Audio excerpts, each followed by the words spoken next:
of Warren is defending his decision to do a recorded State of the City address.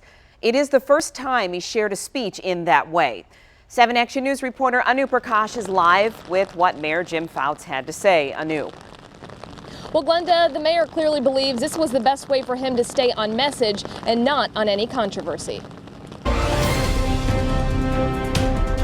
For the first time as Warren's Mayor, Jim Fouts is sharing a recorded State of the City address instead of doing it live in front of an audience. Fouts says he wanted to keep the conversation on the city. Lately, he's been the center of controversy, with some believing it's his voice on audio tapes disparaging women, the disabled, and African Americans. Were you worried about confrontation if you did? No, I wasn't worried about confrontation. I wanted to be the focus on the state of the city, not on anything else. In that State of the City address, Fouts highlights what he says is a tremendous amount of industrial investment in Warren. We have $1 billion investment with General Motors. We have a $500 million investment with Chrysler.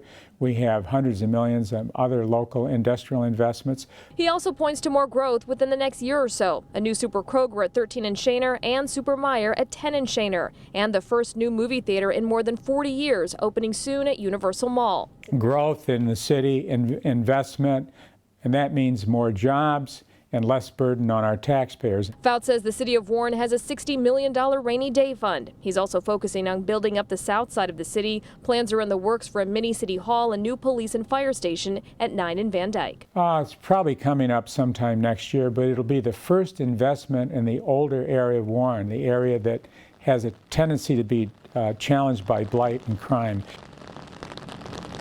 Now, earlier this week, petitions to recall Mayor Jim Fouts here in Warren were rejected. He also tells me that he may, in the future, deliver his State of the City address the same way, recorded. If you would like to see the whole thing, we do have a link for you. Just go to our website, WXYZ.com. You'll find it there.